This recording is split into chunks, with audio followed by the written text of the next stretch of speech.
ने उचित निर्णय किया और नोटिस जारी किया। अब चूंकि आगे सुनवाई होगी, आपने पूरे मामले को देखा है और आगे आप किस तरीके से इस मामले को लेकर के जाएंगे, क्योंकि सरकार ने पहले भी विधानसभा अध्यक्ष को उन्होंने अनदेखी की है। देखिए, जब जो मामला न्यायिक विवेचना में आ गया, आगे क्या होगा कैसे होगा उसके बारे में विवेचना करने का और फिर टीका टिप्पणी करने का मुझे अधिकार नहीं, पर मुझे संतोष है कि ये बहुत बड़ा ऐतिहासिक निर्णय है कि पहली बार विधानसभा अध्यक्ष जी को नोटिस देकर माननीय उच्च न्यायालय की खंडपीठ ने बुलाया है। ये बड़ी बात है। आप खुद पैरवी कर रहे हैं इस पूरे मामले की? निश्चित तौर पर अब तक तो मैंने खुद ने पैरवी की है और मैं धन्यवाद देना चाहूंगा मेरे उन साथी एडवोकेट्स का जिन्होंने पीछे से सारे इसको ड्राफ्ट करने में नाटा जी सहित सिंगल साहब सहित इन सब लोगों ने जो मदद की, उसके पश्चात अब आगे की लड़ाई आगे लड़ेगी। 25 सितंबर का ये मामला है और आज 6 दिसंबर है, लंबा टाइम हो गया। कहीं ना कहीं जो पूरी तरीके से सरकार की तरफ से या विधानसभा में जो जिम्मेदार है उनकी तरफ से अनदेखी हुई। अगर अनदेखी नहीं होती, अगर उचित समय में संविधान के प्रावधानों के अनुसार, विधानसभा के नियम और प्रक्रियाओं के नियमों के अनुसार फैसला हो जाता, तो शायद मुझ जैसे व्यक्ति को जो विधानसभा का अंग है न्यायालय का दरवाजा खटखटाना नहीं पड़ता। मजबूर होकर न्यायालय का दरवाजा खटखटाया और न्यायालय ने दरवाजा खोलकर नोटिस जारी किया।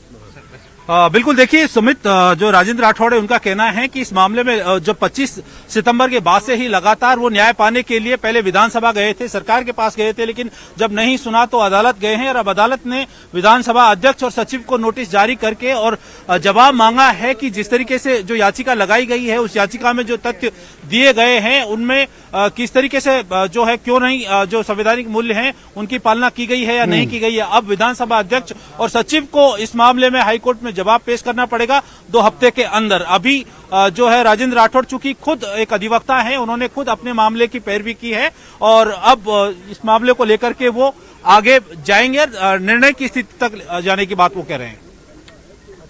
अब तक सत्ता पक्ष के खेमे में शांति थी इस मामले को लेकर, हालांकि विपक्ष इस मुद्दे को उठा रहा था। अब इस फैसले के बाद जवाब मांगा है कोर्ट ने, इसके बाद कुछ हलचल है?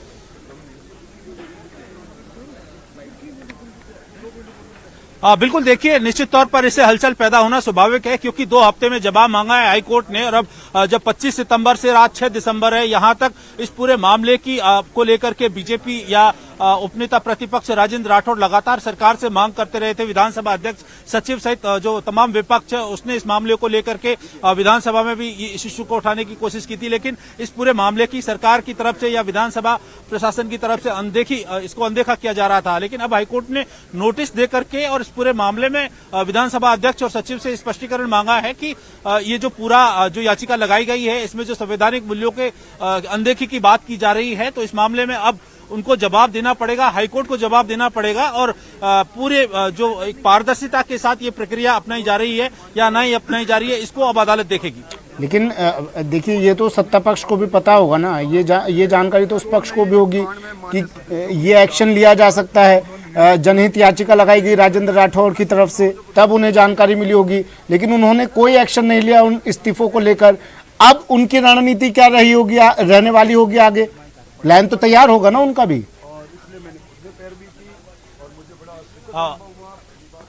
बिल्कुल, देखिए सुमित, इस मामले में चूंकि सरकार के पास में अधिवक्ताओं का एक पूरा पैनल है और जो AAG हैं वो सरकार की तरफ से अपनी पैरवी करेंगे और किस आधार पर और कौन कौन से विधानसभा अध्यक्ष को और जो दूसरे ऐसे अधिकार हैं जिनके आधार पर इस पूरे मामले को जो है उन्होंने इस तरीके से किया है, तो अब ये हाईकोर्ट में वो जवाब देंगे, क्योंकि अभी तक सिर्फ राजेंद्र राठौड़ है उनकी याचिका को हाईकोर्ट ने देखा है। इस मामले में अब जो सरकारी पक्ष है वो अपना रुख 2 हफ्ते में उनको क्लियर करना होगा, किस आधार पर उन्होंने जो 91 विधायकों के इस्तीफे की बात की जा रही है उसमें क्यों ना उनका इस्तीफा स्वीकार किया गया और ऐसे क्या कारण रहे जिसके कारण जो विधायक हैं उनको विधायक बनाए रखा। क्या उन विधायकों ने अपना इस्तीफा वापस ले लिया था? इसमें विधायकों के साथ साथ मंत्री भी शामिल हैं। अब ये तमाम जो चीजें हैं, ये जो फैक्ट्स हैं, ये विधानसभा अध्यक्ष को और सचिव को जो है हाईकोर्ट के सामने पेश करने पड़ेंगे और जो याचिका लगाई गई है उस याचिका में संवैधानिक मूल्यों की अनदेखी की भी बात कही गई है, तो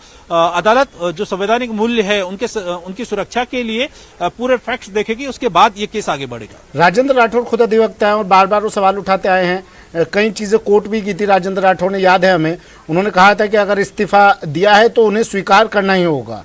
ये स्पीकर को स्वीकार करना होगा, लेकिन फिर भी इस मामले को डिले किया जाता रहा। अब कानून के जानकार क्या कहते हैं, क्या विकल्प रहता है सत्ता पक्ष के पास, स्पीकर के पास? इस्तीफे स्वीकार किए जाएंगे? बिल्कुल देखिए, सरकार के पास अपने आप में कानून के विशेषज्ञों की एक फौज है और वो अपना पक्ष रखेगी। इस्तीफे स्वीकार करना नहीं करना, और आखिर जब इस्तीफे देने के बाद इस्तीफे स्वीकार क्यों नहीं किए गए, इसको लेकर के विधानसभा अध्यक्ष ने भी पहले भी अपनी लीगल राय अपने जो एक ग्रुप है उससे ली होगी, लीगल एडवाइजरी कमेटी से ली होगी। और अब चूंकि हाईकोर्ट ने ये जवाब मांगा है तो अब विधानसभा अध्यक्ष की तरफ से वो जवाब आएगा कि ऐसे क्या कारण रहे, किस किस ने इस्तीफे दिए, उन इस्तीफों की वास्तविकता क्या है, वो इस्तीफे दिए गए थे या नहीं दिए गए थे, और किस किस ने दिए थे। सबसे पहले तो ये चीजें सामने आनी है। दूसरी बात, क्या राइट्स हैं विधानसभा अध्यक्ष के पास में, जब कोई विधायकगण इस्तीफा दे देता है तो उसको एक्सेप्ट करने के साथ साथ उसके साथ जांच करने, जैसे हमारी कानून विशेषज्ञों से बात हुई थी, उनका कहना था कि विधानसभा अध्यक्ष के पास जांचने का अधिकार है कि उन्होंने अपनी इच्छा से दिया है या नहीं दिया है, और उसके बाद अगर विधानसभा अध्यक्ष चाहे या सदस्य चाहे तो अपने जांच के दौरान अपने इस्तीफे को वापस भी ले सकता है, और चाहे तो विधानसभा ठीक है, शुक्रिया राकेश तमाम जानकारी के लिए। राजेंद्र राठौड़ जी भी हमारे साथ जुड़े और बताया उन्होंने कि क्या आगे रहने वाला है। राजेंद्र राठौड़ ने खुद इस